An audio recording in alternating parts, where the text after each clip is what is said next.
KBLA Talk 1580 invites you to join the Inner City Youth Orchestra of Los Angeles as it presents a Los Angeles Wildfire Benefit Concert on Sunday, February 2nd, 4 p.m. at the First United Methodist Church, 500 East Colorado Boulevard in Pasadena. Join us for a powerful evening of music, unity, and support as talented performers from our community come together to raise funds for those affected by the wildfires. The concert is free, and all proceeds raised will benefit those who have sustained unimaginable losses. It's the Inner City Youth Orchestra of Los Angeles in concert, Sunday, February 2nd, 4 p.m. at the First United Methodist Church in Pasadena, located at 500 East Colorado Boulevard. All contributions should be made payable to the California Community Foundation Wildfire Community Fund. This is a community call to action from KBLA Talk 1580.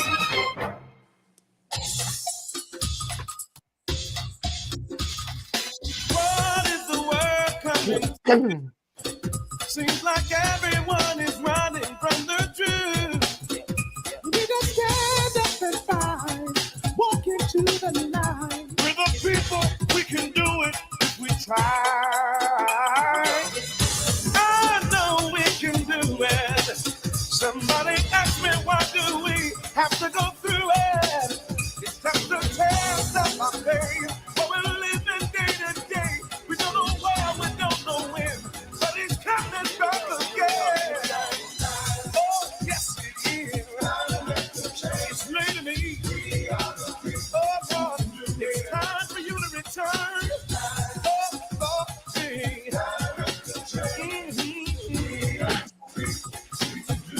Lord, I know.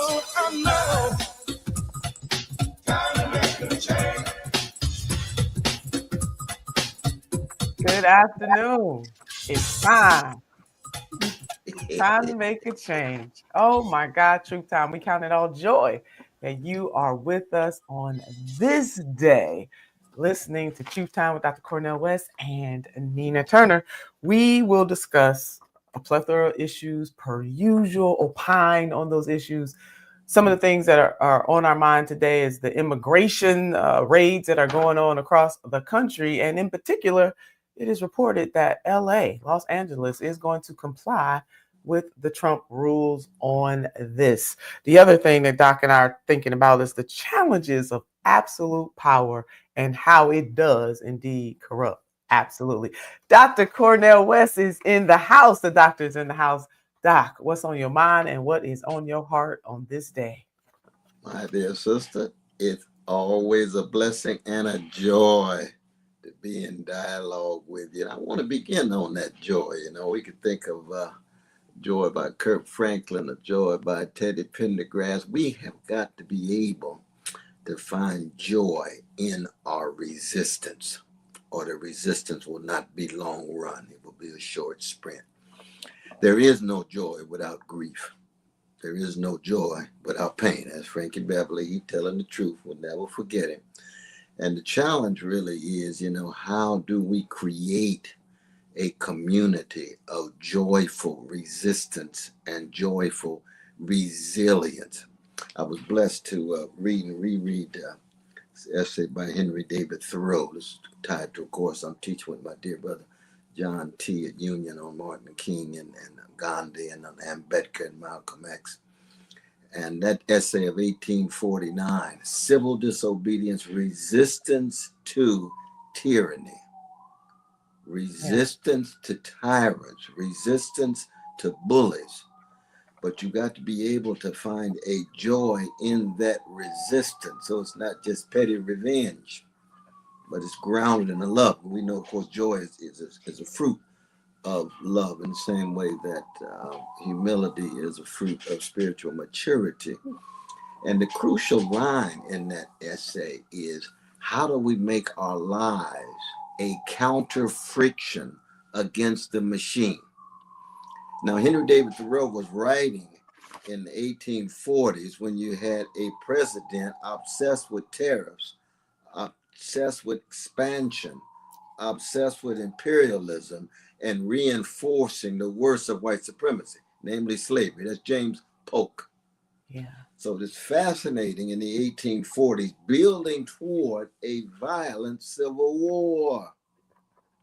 building toward a clash that was barbaric because the country was unable to deal with its catastrophes and problems in a dialogical and Socratic way. So what does Henry David Thoreau do? Well, this is we learned from Martin, because Martin says this essay had tremendous impact on his life. You see references to it, letters from Birmingham jail and so many other places, you see. And at this particular moment, it was clear that the blindness of arrogance of James Polk, the unbelievable blindness of haughtiness of James Polk, the particular president of that time, was leading the nation off a cliff. So he ends up with a Mexican war, ends up with half of Mexico taken. It's outright. It's like gentrification on a continental scale, just grabbing for land, grabbing for power, not a moral fiber in the action.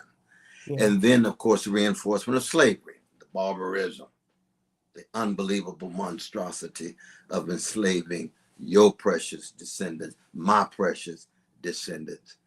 And Polk thought that actually he was trying to make America great.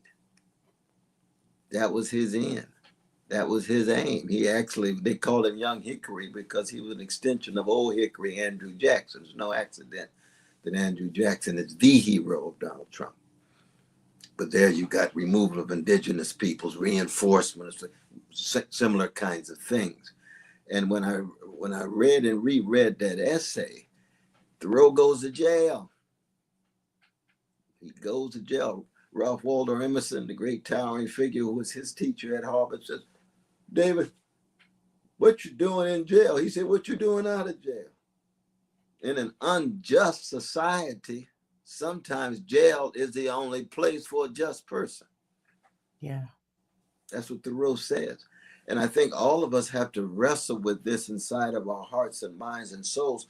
What forms of joyful resistance, what forms of joyful resilience will we take in a time of overwhelming grief and overwhelming suffering, overwhelming crimes and lies being told by governments, not just in Washington, D.C., and other places as well. We talk about Rwanda.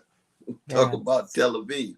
I mean, we could talk about the New Delhi. I mean, there's a whole lot of different places where these crimes and lies are taking place.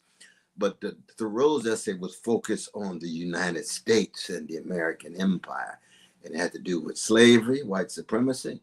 It had to do with expansionism and imperialism, also white supremacy, but at the center of it was capitalist greed. At the center of it was money making and crushing vulnerable people. So when I think of what Brother Pfleger's doing, Father Pfleger's doing at St. Sabina in Chicago, I'm going to be with him this weekend. Or what Michael Wolff, you may have seen Michael Wolff at Lake Church. You saw him taking that stand. Yeah. I'm in solidarity with the vulnerable, and that's my faith. And he's a Baptist, brother, vanilla Baptist. I'm chocolate Baptist, but that's my vanilla Baptist, brother. And they're not the only ones. You know, we talked before about the credo with James Joseph Evans, and we keep coming back to that. Talked about your powerful essay, voice among those voices. Yeah. That's the kind of thing we want to highlight, because we don't want to become obsessed with one individual tyrant in the making, tyrant in enactment, and lose sight of not just the community of resistance, but the joy in it. Yeah, true that, Dr. West. Joy as resistance. The doctor is in the house. That is what is on his mind, and it fits really nicely, Doc, in the conversation about power, absolute power, and how it corrupts. We must find joy in our resistance. You are listening to Truth Time with Dr. Cornel West and Nina Turner on KBLA Talk 1580. Speaking truth to power and to the powerless. This is Truth Time with Dr. Cornel West and Nina Turner. KBLA Talk 1580. We've got a whole lot to talk about. KBLA Talk 1580, connecting you with services and solutions.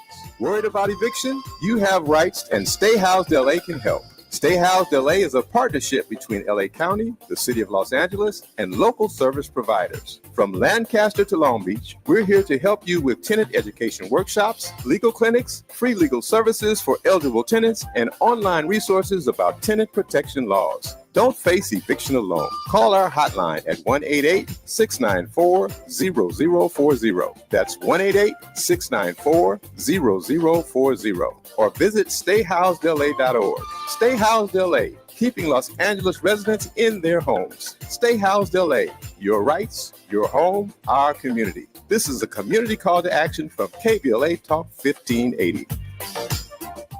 If you're living with dry age-related macular degeneration or dry AMD, you may be at risk for developing geographic atrophy or GA. GA can be unpredictable and progress rapidly, leading to irreversible vision loss. Now there's something you can do to Slow it down.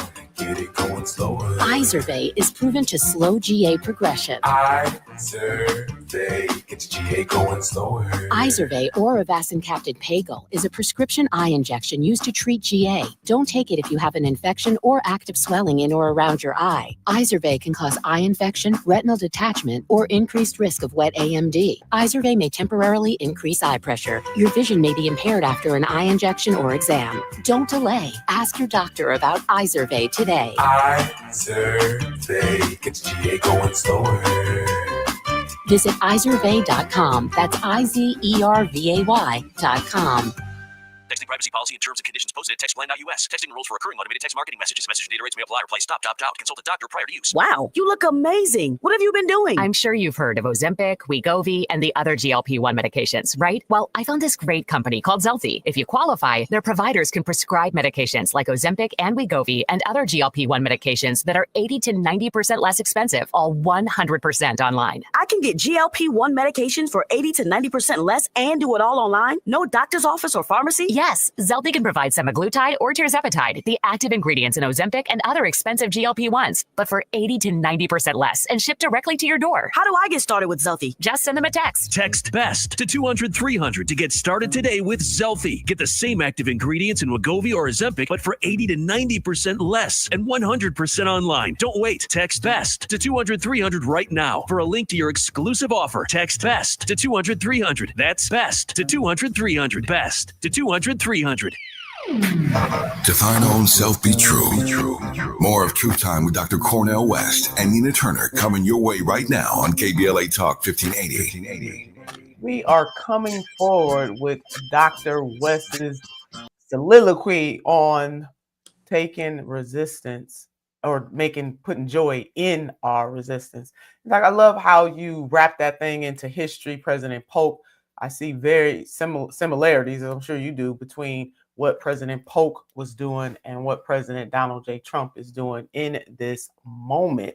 And speaking of this moment, the president during his inaugural address talked about how he was going to take away the uses of political power to come at one's enemy. We know that he felt very much put upon by the Biden administration and felt as though all of the cases against him were politically motivated. So he made it a special point in his inauguration to say that error was gone. Well, don't do as I say, don't do as I say, or don't pay attention to what I'm saying. So he has decided that he is going to use power to get back at political enemies. It has been reported that he has, not just reported, he has ordered the firing of folks that were involved in Jack Smith's investigation, that special counsel investigation against him that led to January 6th, and also in how he was handling his the documents, the classified documents. So they're going to sit up there and fire some folks who simply are public servants doing the job that they were asked to do. They didn't just all willy-nilly decide to investigate President Trump when he was former President Trump. They were doing what they were told to do. And here we are going into the second week of this presidency and the type of fallout.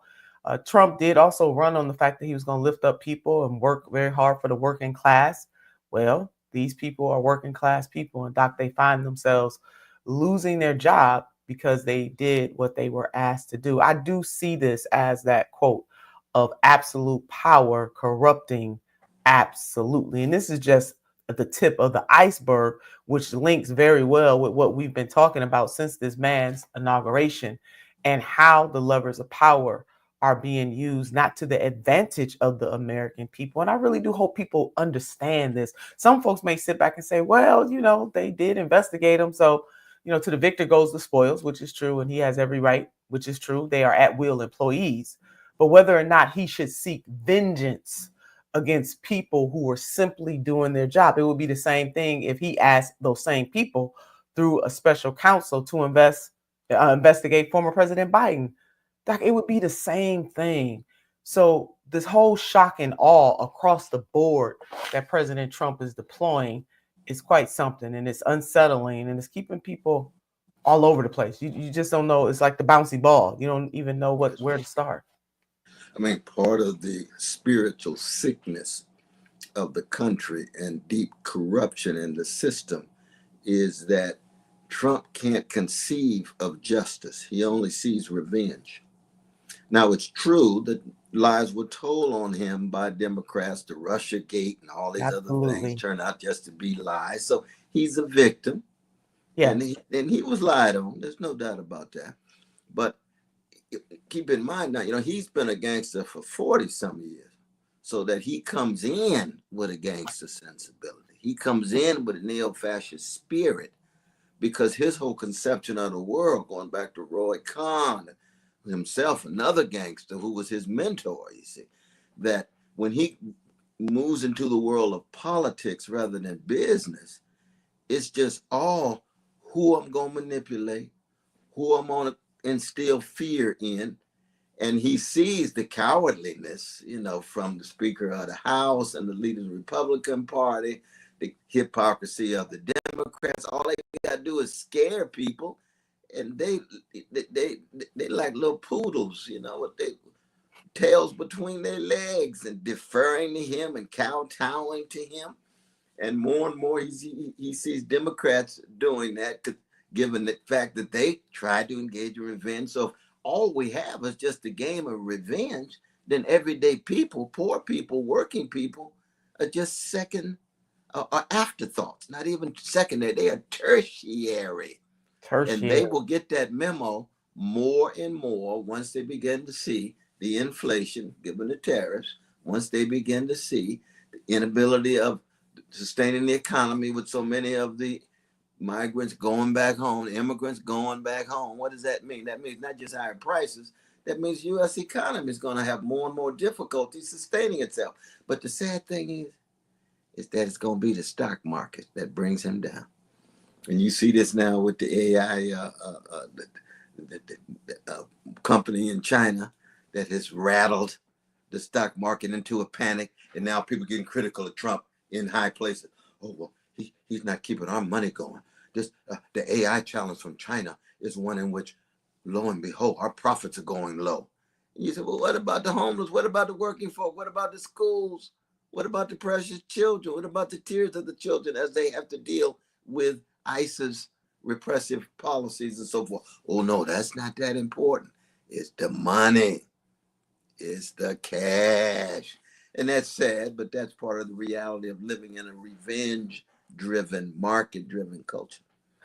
Yeah, and cash rules everything around us. Ooh, that's Wu-Tang, Yeah, Staten Island. Come on. I mean, that is a reality, whether it's a Republican or a Democrat.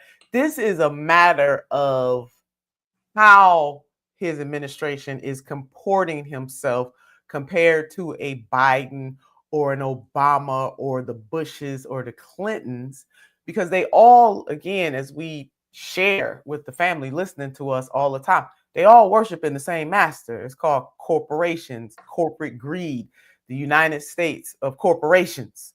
I mean, the United Corporate States. I mean, however you want to frame it, it's just a matter of affect. And because Trump is like a bull in the china shop, or the Tasmanian, anybody that's familiar with the Tasmanian devil and the cartoons and how he just come in there and whip all around, just hitting everything. That is what is happening. And this is so much bigger than him. We're using him and some of the things that are happening in his administration less than 2 weeks in as an example of a larger ill, a larger plague, a larger sickness that this country has systemically that also impacts the rest of the world, because we are we're a hegemonic nation. We are we're a hegemon nation. And so what we do has an impact on all other nations, each and every one, how they think, how they move for the most part. And folks have to be cognizant of that fact. So don't focus so much on Trump. He is just a conduit of a larger challenge we have in this country. I just don't think people get it. They're focused on the man, the individual. They're not focused on the system that is bigger than him and that was in place before he came to office. That's very true. Another thing that Thoreau talks about in his essay, he says the American government is a tradition. He says it's not some kind of abstraction. And traditions have certain pillars. And if your tradition as a U.S. government is so tied to slaveholders, so tied to slavery, so tied to expansionism, so tied to markets that you want access to and will do anything, go to war, use military might, lie to justify your military might. That was the Mexican War. Even Ulysses S. Grant, who fought in it, he said, we know it was a phony war. It was the most immoral and phony war, but I was a part of it. And he became the leader in the Civil War. Now, that was a serious war, and he becomes president. Ulysses S. Grant writes his memoir and echoes Thoreau and says, wait, this Mexican War, there wasn't no morality in that, but you end up with California, New Mexico, Arizona. And then you think, well, wait a minute, these immigrants, even when they come to the United States, some of them just coming home. Some of them just going back to Mexico. That was stolen from them. You see, now I know, that sounds crazy because it's over 180 years later, so we understand that. But the history is important. Connective tissue, Dr. West. That's right. You can't understand this unless you go back. You got to connect the dots. None of this is new. King Solomon said nothing new under the sun. None of this is new. And if you trace history, even before we became a country, back to the colonies, back to King George over there in England, over there in Great Britain, it's the same mechanism. It's just the 21st century. It's the same energy. Doc, what do you say? Energy can neither be created nor destroyed. Ooh. It's the same energy, just different players. Ooh, that's a beautiful way of putting it. And to add another dimension to this, that Polk wanted to go to war with Britain in order to gain access to the Oregon territory that included Vancouver and parts of Canada. But he couldn't pull it off. So they ended up with the Treaty of 1846 of Oregon. And what was distinct about Oregon? In the Constitution, a black man or woman can't set foot in the territory. Yes. Oh my God, Doc. And just let me, I know I'm jumping in on you on this, but it just reminds me when you talked about Canada, all right? Nothing new under the sun. You got this current president talking about making Canada the 51st state, and they told him quickly you can go to HE hockey sticks. Let us go and take you over because we got universal health care over here. I mean, they just started enumerating stuff, but same energy. That's your point. Ain't nothing new. Annexing Canada, stealing half of Mexico in order to ensure the expansion of slavery of our ancestors, precious and priceless that they are. Now, thank God, you always got joyful resistors. Not just Thoreau, but you had Elijah Lovejoy. Yes. You got Lydia Maria Child. And of course, we got Frederick Douglass and Harriet Tubman. And yes, even John Brown, that same Thoreau who supported nonviolence, supported John Brown. That's it. Harper's Ferry, baby. Harper's Ferry, 1859. And that was the first bullet of the Civil War, really. Exactly. As ugly as that war was, and yet at the same time, the United States refused to engage in nonviolent forms of resolving the barbaric institution of slavery, where precious black people were treated as if they were just cattle. Chattel, that's it. Like a dog, a cat, a chair. I mean, animals were treated better That's true. than our ancestors were. And that link, you bring up John Brown. I mean, what a sacrifice. Understanding the corruption of the system and that it could not stand. So much so that not only did he sacrifice himself, he sacrificed his sons. Oh, I mean, they followed their father into this. Brother Oliver and Brother Owen and his daughter's husband, Yes, whose it's name his I don't son-in-law. recall, but he was there too. I said, "Oh Yeah. Lord, have mercy." Harriet Tubman helped get him support, but it was Mary Ellen Pleasant who gave him $936,000 in 1850. That's a black woman who was the mother of the human rights movement in California. They got a park named after her in San Francisco, right around the corner from our dear brother Danny Glover. Love that. Yeah. Mary Ellen Pleasant. That's it. And we're always going to we have that same spirit. The Mary Ellen spirit exists to this day, where you do have some people who would be in the ruling class or the elites who understand that the way that this system is operating, they are willing to give to the groups or individuals who are fighting the power, so to speak.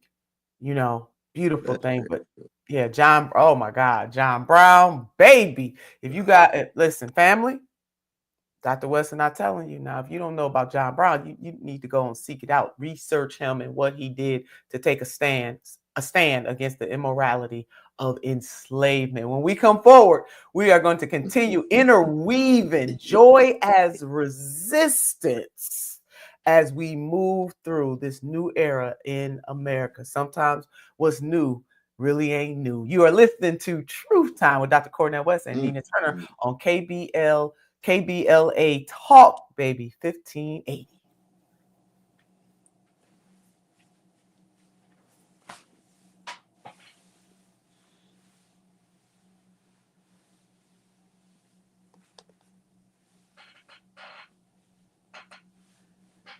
Yes, yes, yes, yes, yes.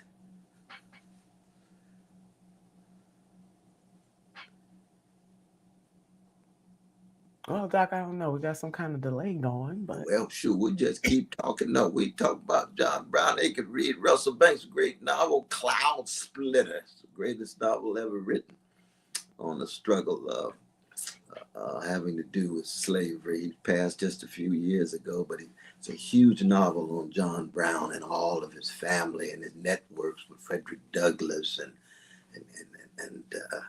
Garrett and Theodore Parker and so many of those who were part of that movement. And we need that kind of spirit today, finding that joy and resistance and resilience. And it takes a number of different forms. I mean, John Brown, I've always been critical of John Brown killing innocent people. Sure. His spirit of resistance, just like, the Nat Turners and the Denmark Veseys and others, they had this spirit of willing to live and die based on a deep love of a people who were so often unloved and treated in an unloving and unjust way. And that's why Martin King will forever go back to Thoreau and John Brown. And NAACP was founded based on a pilgrimage to Harper's Ferry with Du Bois and the others in 1909, 1910. Very much so. And still going strong to this day. And that was the coming together to understand that people of good consciousness have to build institutions to press back, to bump up against institutions and organization and even the government when it is doing wrong. And that NAACP, and I think maybe, Doc, a year or two after that, the Urban League was formed. That's true. That's exactly right. NAACP was counter-terrorist against the terror of Black people in Springfield, Illinois. That's right. Massive massacre of Black people. NAACP responded in a strong way. They had a lot of, like you say, white elite money. There's no doubt about it. I mean, part of the challenge these days of Black organizations is if you steal or tied to white elite money, just make sure it's not a noose around your neck. It's got to be money that enables you to be free. Because everybody needs some money. And NAACP couldn't function without white elite money. And they can't function now without white elite money. But the white elite money in 1909 still freed up Du Bois to tell the truth and form the crisis. Now, if the money's around it, you got the noose around your neck, Wells Fargo, whoever it is, then it's going to be difficult for you to be critical of the banks if the bank is the source of your money. And That same would be part. true with APEC and so forth. How you go tell the truth about Gaza if you got APEC money? Now, if you got Noam Chomsky money, that's still Jewish money, but that's Jewish money for freedom. That's right. APEC's not Jewish money for freedom. It's money for a tribalism and a chauvinism. And we affirm Jewish humanity, but not predicated on the trashing of other people's humanity. So if you got organizations, this is true for any Black organization. B. Sharpton's organization, NAN does magnificent things. But if NAN is tied to money, where Sharpton can't tell the truth about what's going on in other parts of the world, he got to check himself. It's just not him. That's true for every Black leader tied to white big money, you see. And that leads us to how in this crisis moment that is in our face. See, this is not new. Energy can neither be created or destroyed, as we are weaving this thing together to help our family understand where we're going here, so that as people joyfully resist, and as you mentioned yesterday, despair is a very human feeling. You just can't rest in it. You just got passed through. That's right. That's right. You just hit on something that, I want to jump out of my seat. The fact that when you get people who are investing in you, if they got to control you, if they own you, I said something, and this is my quote, and it was something like, if you are in the room with power and power changes you, then you have not captured power. Power has captured you. And I want that to marinate with folks, because it is.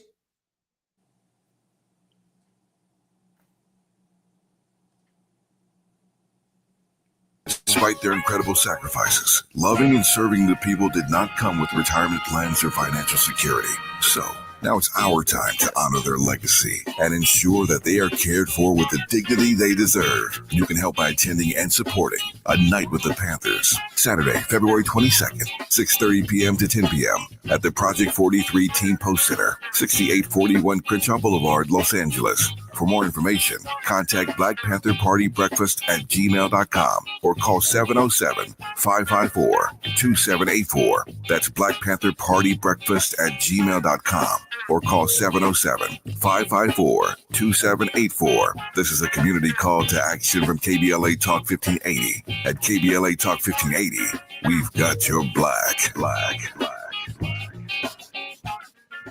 My mom has decided to learn to paint, and she's good. My dad's now into creative cuisine, and I've already put on 6 pounds. Learning new things comes with age. My mom, she started forgetting my name and what we're talking about. Forgetting well-known things doesn't. Memory loss may be a sign of Alzheimer's disease. Early detection gives you and your loved one time to plan for the future. Learn the warning signs of Alzheimer's at 10signs.org. Brought to you by the Alzheimer's Association and the Ad Council. This is where love and truth meet. That's beautiful. That's beautiful. You're listening to Truth Time with Dr. Cornel West and Nina Turner. Joy as resistance as we navigate the waters of 2025. Dr. West, I'm calling 2025 the year of awakening. I think the actions that are happening now in the corporate community and also on the federal government level is going to awaken some sleeping giants. And hopefully, as we awaken, we do some stuff that has long-term, positive, justice-oriented impact. So joy as resistance, and linking that to the fact that organizations that are fighting for this justice cannot be co-opted by the money that they get. And as you were saying, that the founding of the NAACP in 1909, they needed that, they needed that money from our other sisters and brothers, because let's just talk about why. Black folks were not allowed in this country de jure and de facto, that means by practice and by law, to cultivate that type of wealth that would then enable us right after the Civil War, going into Reconstruction, to be able to fully fund, without the help of others, our own organizations and institutions. So that we had to have, in our tradition, we talked about how God has a ram in the bush. We had to have some rams in the bush, and that was some of our white sisters and brothers that invested dollars in those types of organizations like the NAACP and the Urban League, and even to this day. But I want the family to understand the why. It is because Black folks were not allowed to cultivate through law and through policy, through practice and through law, our own wealth. No, that's very real at that high level. But keep in mind, we did support our churches. Yes. Marcus Garvey led the largest mass movement among Black folk, arriving in 1917 and was deported in 1925 in a short amount of time. It was all Black money. So that at the high level of organization, it was very difficult to sustain. And that's what NAACP, Urban League, and so forth. But you did have the churches there. You had, of course, businesses, Black businesses. That funeral homes, beauty shops. Oh, beauty shops, barbers, some of the nightclubs, hotels, and so forth.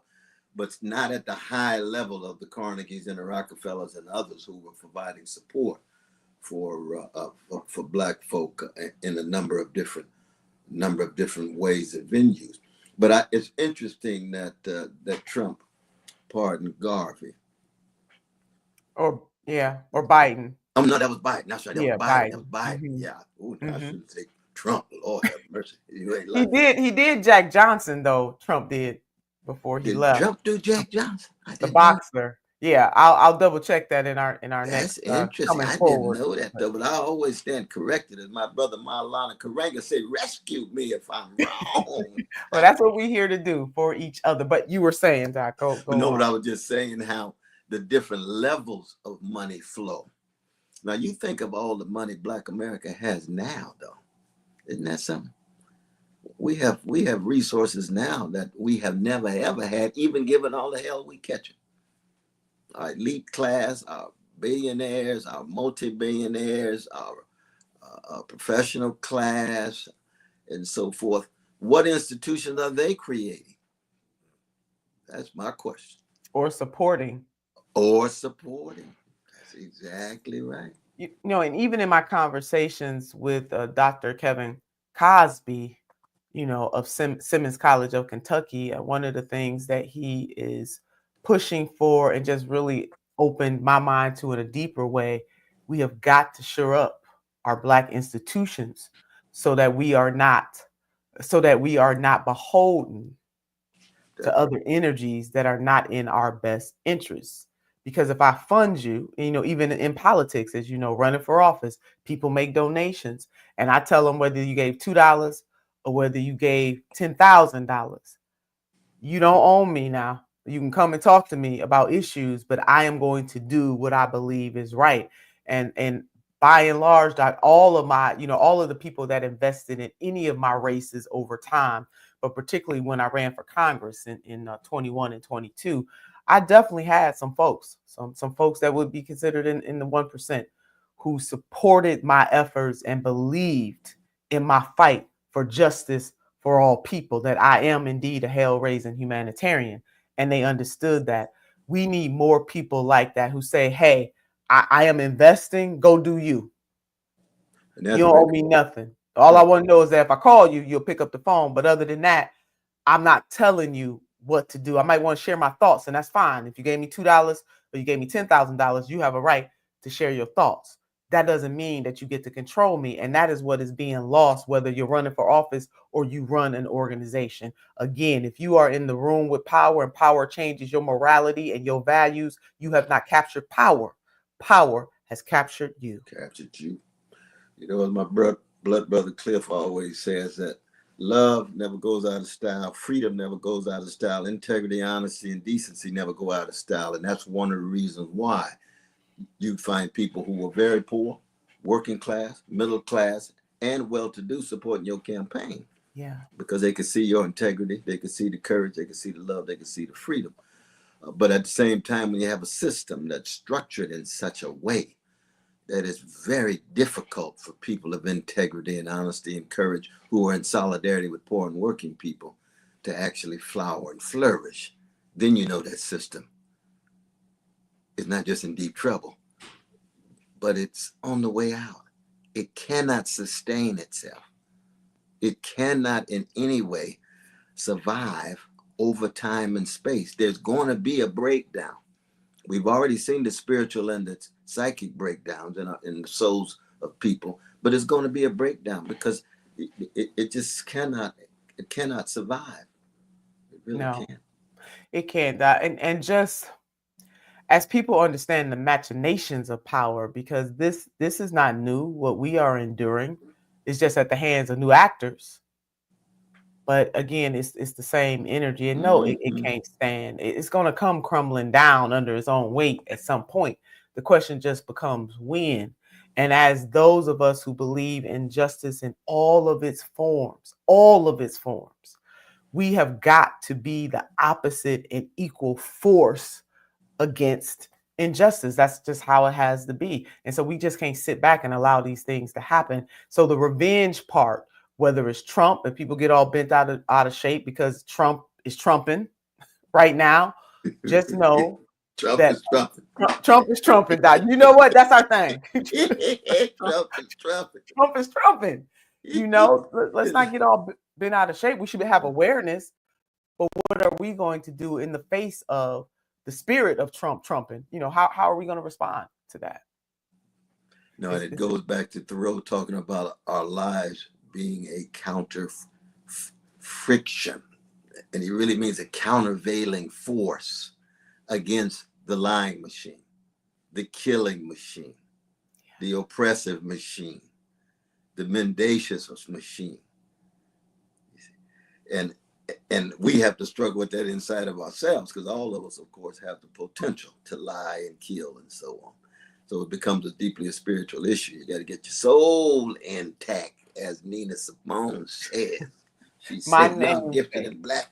Your soul's intact. That's where it's at. That's Virginia from Tryon, North Carolina. Nina Simone herself. Oh, two Ninas. Lord have mercy. Two Ninas. That is my namesake, Dr. Cornel West. When we come forward, we will continue our conversation about joy as resistance and how absolute power corrupts absolutely, and what we can and must do to not be sucked into despair permanently. You are listening to Truth Time with Dr. Cornel West and Nina Turner on KBLA Talk 1580. It's Truth Time with Dr. Cornel West and Nina Turner on KBLA Talk 1580.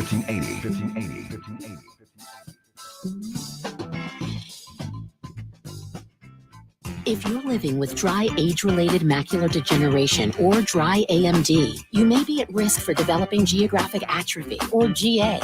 GA can be unpredictable and progress rapidly, leading to irreversible vision loss. Now there's something you can do to slow it down, get it going slower. Izervay is proven to slow GA progression. Izervay gets GA going slower. Izervay or avacincaptad pagel is a prescription eye injection used to treat GA. Don't take it if you have an infection or active swelling in or around your eye. Izervay can cause eye infection, retinal detachment, or increased risk of wet AMD. Izervay may temporarily increase eye pressure. Your vision may be impaired after an eye injection or exam. Don't delay. Ask your doctor about Izervay today. Izervay gets GA going slower. Visit Izervay.com. That's IZERVAY.com. KBLA Talk 1580 stands with you in tough times, connecting you with resources and what you need to know. Evacuation shelters are located in the Pasadena Civic Center, the Dream Center in LA, the Westwood Recreation Center, and many more. You can call 311 for details. Santa Anita Park in Arcadia is a pop-up mutual aid hub where you can pick up anything from clothing to food and hygiene supplies. If you're in Los Angeles County and in need of food, call Omni Ministries at 310-631-1557. Donations can be made to Zelle omniministriesinc@yahoo.com. Parking Lot I outside of Rose Bowl Stadium is a pop-up mutual aid hub where you can pick up everything from clothing to food to hygiene supplies for free. To volunteer or donate to help victims of the fire, contact the LA Emergency Network at enla.org. The Cochran Firm and Ivy McNeil, Wyatt Purcell and Diggs, Jasmine Canick, and others have launched a GoFundMe specifically targeting Altadena. Visit LA Fires. The impacted Black community urgently needs help on GoFundMe, and donate to help Black evacuees fighting for survival. Airbnb is offering free temporary housing to people displaced by the fires. Call 211 to sign up. The LA Chamber of Commerce is stepping up to help you sort out insurance claims and other paperwork. Reach them at 213-580-7500. South LA Cafe has free groceries, clothing, and water available at 1700 Browning Boulevard in LA. Track their giveaways or volunteer through their Instagram at South LA Cafe. U-Haul is donating short-term storage free of charge for 30 days to evacuees. Shelter for small or large animals can be accessed by calling 211. A Black-led coalition of community organizations is offering support and resources in the Altadena area at the Flint Ridge Center at 236 West Mountain Street in Pasadena. For comprehensive lists of resources for housing, food, shelter, and more, visit Mutual Aid LA Network on Instagram. Praying for LA and standing with you. KBLA Talk 1580. This is where love and truth meet. That's beautiful. That's beautiful. You're listening to Truth Time with Dr. Cornel West and Nina Turner. I'm back.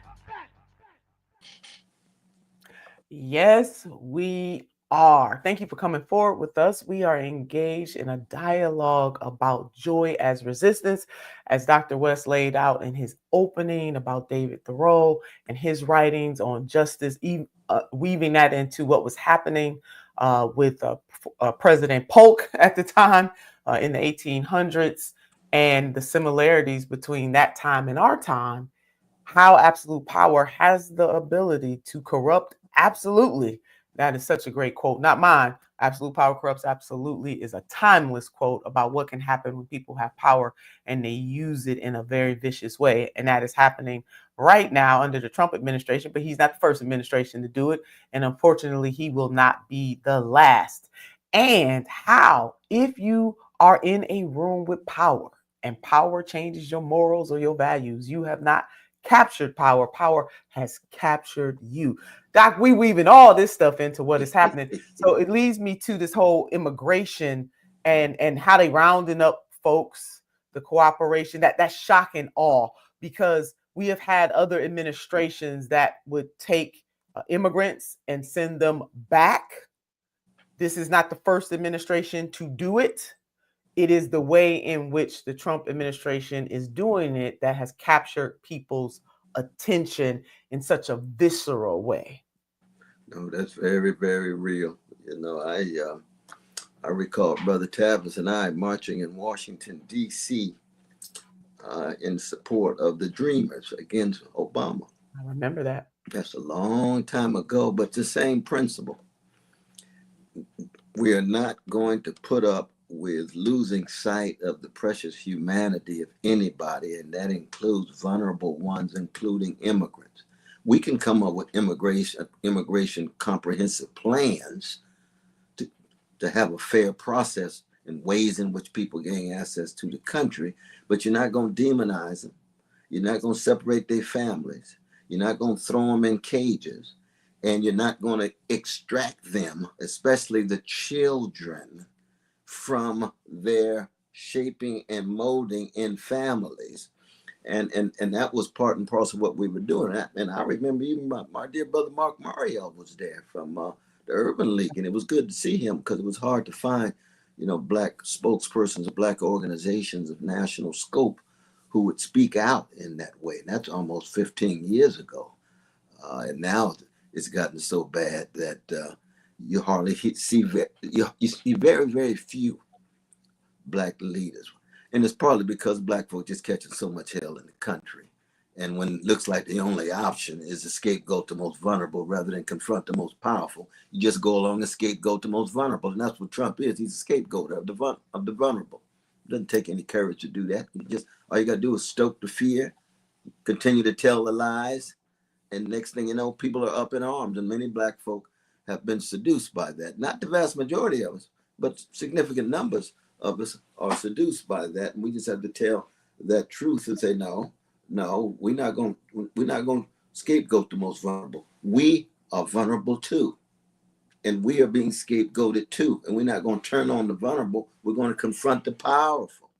And the only way you do that is resistance, resilience, organized, but also it is spiritual. You got to get your soul intact. Because if your soul's not intact, then it's just a gesture.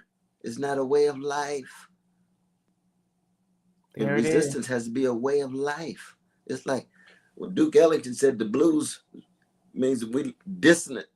Black people made dissonance a way of life. He didn't mean you just play a blue note on Monday and just stay in the other straight keys the rest of the week. No, it's a way of engaging the world. And that's where your strength comes from. That's where your power comes from. That's it. It got to be in us through and through. When we come forward, we are going to continue this conversation. You are listening to Truth Time with Dr. Cornel West and Nina Turner on KBLA Talk 1580. It's Truth Time with Dr. Cornel West and Nina Turner on KBLA Talk 1580.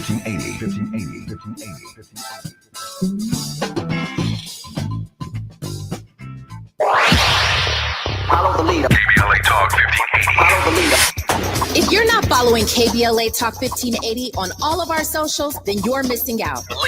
Download our app and find us on Facebook, Twitter, Instagram, YouTube, and on the web at KBLA 1580. That's right. Again, you can find all of our socials at KBLA 1580. We've got a lot to talk about. By the way, if you miss any of our weekday shows in real time, you can always catch up by checking out the podcast of your favorite shows at your leisure. At KBLA Talk 1580, we've got your black. Got your black. Follow the leader. Following the leader. Oh my God. Follow the leader. Follow the leader. Follow the leader.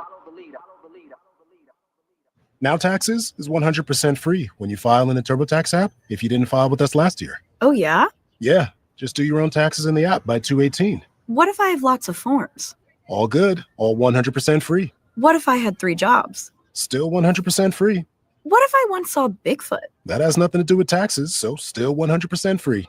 Now that's what I'm talking about. Now this is taxes. See if you qualify in the TurboTax app. Excludes TurboTax Live, must start and file in app by 2/18. KBLA Talk 1580 invites you to join the Inner City Youth Orchestra of Los Angeles as it presents a Los Angeles Wildfire Benefit Concert on Sunday, February 2nd, 4 p.m. at the First United Methodist Church, 500 East Colorado Boulevard in Pasadena. Join us for a powerful evening of music, unity, and support as talented performers from our community come together to raise funds for those affected by the wildfires. The concert is free, and all proceeds raised will benefit those who have sustained unimaginable losses. It's the Inner City Youth Orchestra of Los Angeles in concert, Sunday, February 2nd, 4 p.m. at the First United Methodist Church in Pasadena, located at 500 East Colorado Boulevard. All contributions should be made payable to the California Community Foundation Wildfire Community Fund. This is a community call to action from KBLA Talk 1580.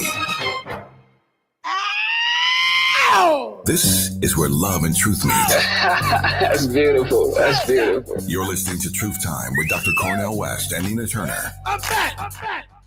Truth Time indeed. Well, Dr. West, wow, we got about 4 minutes left to kind of put our summation together as we talk about, as we continue our conversation about joy as resistance and how the more things change, the more they stay the same. That energy can neither be created nor destroyed. And so we're seeing the same types of energy in this moment with people who have power that we have seen in other moments with people who have power. But the beautiful thing about it, Doc, because that's how I want us to roll, how we rolling. the beautiful thing about it, there's always an opposite and equal reaction to that. And that is where that joyful resistance comes in, to not allow those who persist in injustice to do so without getting the pushback from those of us who believe in justice. That's real. That's real. And we got to keep that tradition of resistance in front of people's faces, hearts, and minds. That's why this Tavis Smiley KBLA Talk 1580 is a platform for those with humility, not self-righteousness, but a strong tenacity to keep that truth telling in people's hearts and minds and soul, at least truth seeking and truth telling. Truth time is the right time for joyful resistance and joyful resilience from a great Black people, open to everybody, but rooted on the chocolate side. That's it. That is it. And it's all intertwined. You know, Dr. King, another quote about, you know, we all in the same boat. I mean, that's pretty much where we see ourselves, not just in this country, but really all over the world. And the sooner the collective of us, we get to that point of understanding how interconnected we are to each other, the better off we will be. It's like a domino. You know, you set up them dominoes. We've all probably seen that setup, and you hit one and they all fall. They all stand together or they all fall together. And we just have to remember that. And just being human, we're going to go through some stuff. We go through some stuff personally. We go through stuff communally. We're going to go through some stuff. But I truly, truly believe, Dr. Weston, I believe that you cannot have a testimony without a test. And we, the collective we are being tested right now to see and to determine whether we got love and courage enough to do what is right in our time. Speaking of doing what is right, it is always right to listen to Truth Time with Dr. Cornel West and yours truly, Nina Turner, on KBLA Talk 1580. We can't wait. We count it all joy to see you tomorrow. Until then. We still swinging. News. New York State Trooper Thomas Massia and his parents have turned themselves in after Massia allegedly falsely